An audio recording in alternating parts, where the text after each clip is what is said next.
ایسی نماز بھی کوئی نماز ہوتی ہے جبکہ کوئی فائدہ نہیں ہے. اس لیے توبہ کریے, آئیے میرے نبی کے طریقے کی طرف, آئیے صحابہ کے طریقے کی طرف, آئیے اللہ کے نبی کے کردار کی طرف.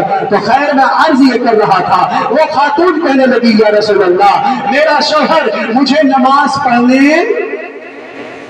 نہیں دیتا. اللہ کے نبی نے کہا دوسری شکایت کی ہے وَيُفَطِّرُنِي إِذَا صُمْتُ, میں روزہ رکھتی ہوں تو میرا شوہر میرا روزہ توڑوا دیتا ہے. اب بتائیے کیسا شوہر تھا, نماز بھی پڑھنے نہیں دیتا, روزہ بھی توڑوا دیتا ہے. اور پھر اس کے بعد تیسرے نمبر پر کہا عورتوں کو اگر شکایت کا موقع دے دیا جائے تو شکایتوں کی گٹھری ہوتی ہے عورتوں کے پاس. بس بات سمیٹ دو, عورتوں کے پاس شکایتوں کی گٹھری ہوتی ہے. اور یہاں اللہ کے نبی نے کہا جو شکایت کرنا کر لے. تیسری شکایت کیا یا رسول اللہ وَإِذَا نَامَ لَا يُصَلِّ حَتَّى تَطْلُعَ الشَّمْسُ, میرا شوہر جب فجر کی نماز عشاء کی نماز پڑھ کے بستر پہ آتا ہے تو 8 بجے اٹھتا ہے, فجر کی نماز غائب کر دیتا ہے. خود تو نماز پڑھنے نہیں دیتا, روزہ توڑوا دیتا ہے, اور کیا کرتا ہے خود فجر کی نماز نہیں پڑھتا. اللہ کے نبی علیہ السلام نے کہا ارے بھائی کون ہے, اس کے شوہر کا کیا نام ہے بتاؤ. وہ خاتون کھڑی ہو کر کہتی ہے یا رسول اللہ میرے شوہر کا نام صفوان ابن معطل رضی اللہ تعالی عنہ ہے. پتا چلا کہ اپنے شوہر کا نام لینے سے نکاح نہیں ٹوٹتا. بعض عورتیں اپنے شوہر کا نام نہیں لیتی, ورنہ اللہ کے نبی کہتے کہ تیرا تو نکاح ٹوٹ گیا, پھر سے نکاح پڑھایا جائے گا.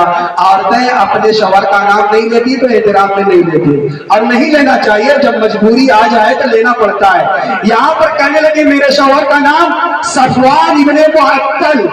آپ نے کہا صفوان موجود ہے, کھڑے تھے کنارے, ہاتھ اٹھایا. اللہ کے نبی نے کہا قریب آؤ, قریب آئے. آپ نے صفوان سے کہا یہ تمہاری بیوی کیا شکایت کرتی ہے, 3 کمپلین کر رہی ہے. وہ کہتے ہیں یا رسول اللہ آپ کا بہت شکریہ, آپ نے ایک بات کی طرف سن کر کے فیصلہ نہیں کیا, آپ نے مجھے بلایا, میں آپ کا شکریہ ادا کرتا ہوں. میرے آقا نے یہ بتا دیا کبھی ایک کی طرف سن کر کے فیصلہ نہ کریے گا, کبھی آپ بیوی کی طرف سن کر کے اپنے ماں کے خلاف فیصلہ نہ کرنا, اور کبھی ماں کی سن کر کے اپنی بیوی کے خلاف فیصلہ نہ کریے گا. بعض عورتیں بیویاں لڑانے والی ہوتی ہے, ماں صحیح ہوتی ہے, اور بعض عورتیں ایک نمبر کی لڑکا دل ہوتی ہے, وہ بھی گھر بگاڑنے والی ہوتی ہے. اس لیے دونوں بات سن کر کے آپ فیصلہ کریے گا.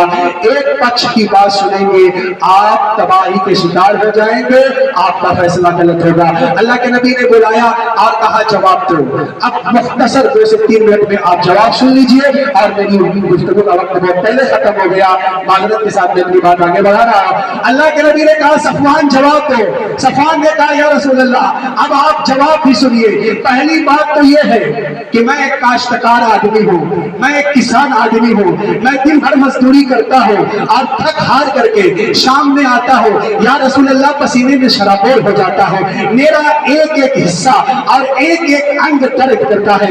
یا رسول اللہ گھر پہ آتا ہوں تو میری بیوی کو یہ چاہیے کہ کم سے کم اسپرائٹ لا کر کے رکھ دے, 1 گلاس تھمس اپ لا کر کے رکھ دے, تھوڑا سا ٹھنڈا مشروب رکھ دے. یا رسول اللہ گھر میں آتا ہوں تو سیدھے مصلی پر چلی جاتی ہے اور نیت باندھ لیتی ہے, اور ایک رکعت میں ایک سورہ نہیں پڑھتی, ڈبل سورہ پڑھتی ہے اور سلام پھیرتی ہے. میں کھڑا ہو کے انتظار کرتا ہوں, سلام پھیرا, پھر اللہ اکبر, پھر اس کے بعد 2 رکعت مکمل ہوئی, سلام پھیرا, پھر اس کے بعد اللہ اکبر. یا رسول اللہ میں کھڑے ہو کر کے اب اس کی رکعتیں گنتا ہوں, اس کی نمازوں کی تعداد دیکھتا ہوں, ادھر تکبیر تحریمہ, ادھر اللہ اکبر, ادھر تکبیر تحریمہ اور ادھر سلام پھیرا جا رہا. یا رسول اللہ غصہ ہوتا ہے اور مصلی پہ تھپڑ لگاتا ہوں. یا رسول اللہ یہ میں فرض نماز پہ نہیں مارتا, نفل نماز پہ مارتا ہوں. آپ نے کہا ٹھیک, فرض نماز پہ نہیں مارتا, بڑا حق ہے شوہروں کا, دوڑ کر کے بغل میں دکان ہے منگانا چاہیے اسپرائٹ، میں اسے دور کے اعتبار سے بتا رہا ہوں، خیر جو بھی اس زمانے کے اندر میسر ہو شوہر کی خدمت کرنی چاہیے، عورت کو چاہیے کہ مسکرا کر آگے بڑھے، اپنے شوہر کا استقبال کرے۔ ایک مرتبہ اگر ایک بیوی ہوگی مسکرا کے بات کرے گی تو شوہر کا سارا غم ختم ہو جائے گا۔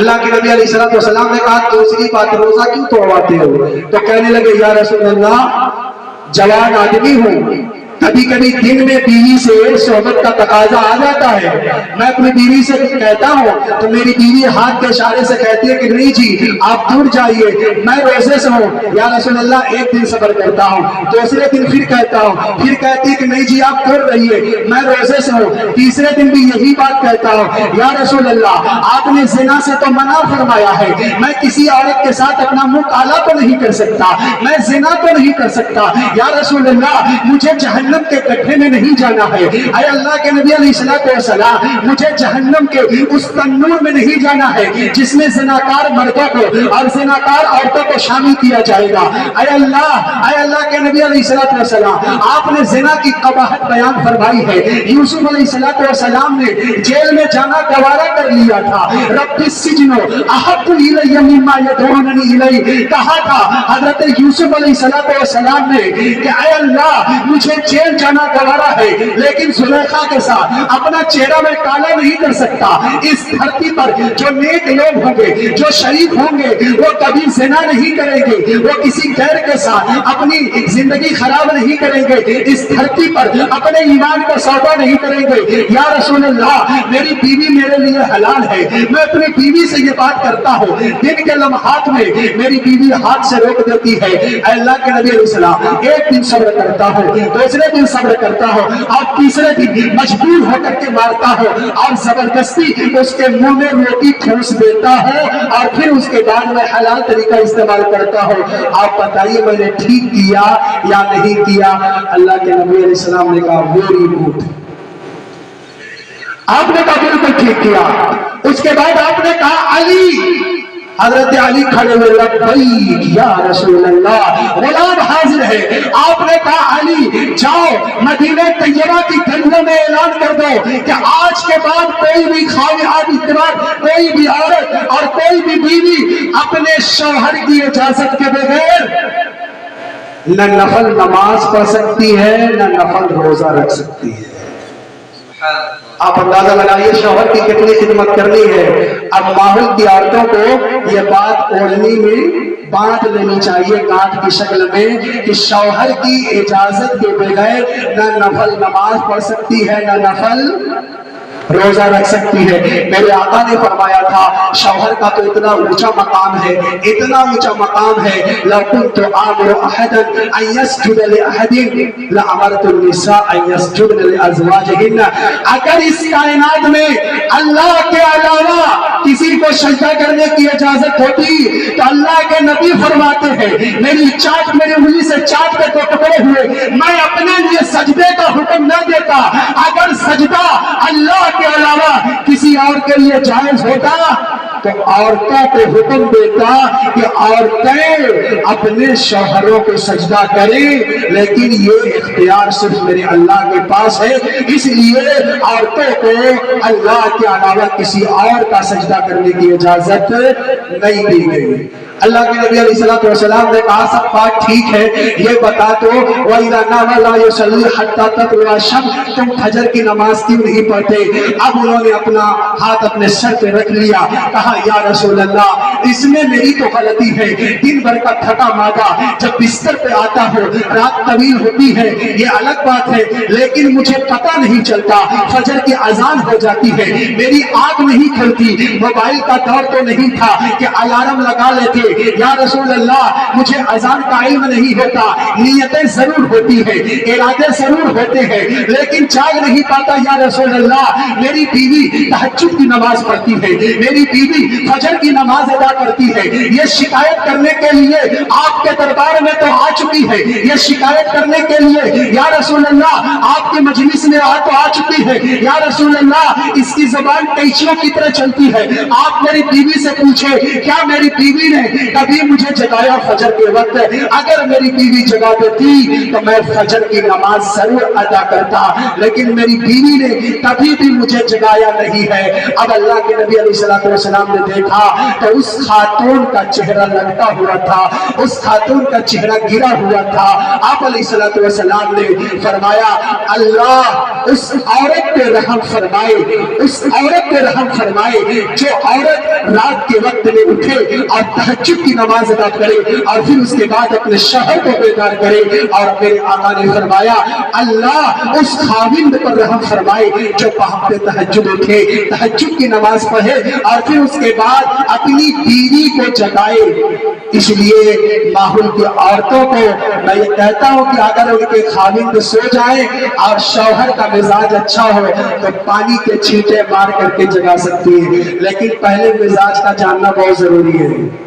اور اگر شوہر گرم مزاج کا ہے اور مرد کا اگر پارا بہت جلدی ہائی ہو جاتا ہے، بلڈ پریشر کا مریض ہے، تو پانی کا چھینٹا نہ ماریے گا خدا کے واسطے، ورنہ طلاق کی نوبت آ جائے گی۔ علماء نے لکھا ہے پہلے مزاج کو جانا جائے، پہلے مزاج کو پرکھا جائے اور پھر اس کے بعد پانی کا چھینٹا مارا جائے یا پاؤں دبا کر کے کہہ دیا جائے الصلاۃ خیر من النوم، نماز نیند سے بہتر ہے۔ تو میرے مصطفیٰ نے اس طریقے سے مسئلے کو حل فرما دیا۔ تو ضرورت اس بات کی ہے کہ سیرت رسول کے آئینے میں اپنے تمام معاملات کو حل کیا جائے۔ اللہ مجھے بھی عمل کی توفیق عطا فرمائے، آپ میں بھی۔ وآخر دعوانا ان الحمد للہ رب العالمین۔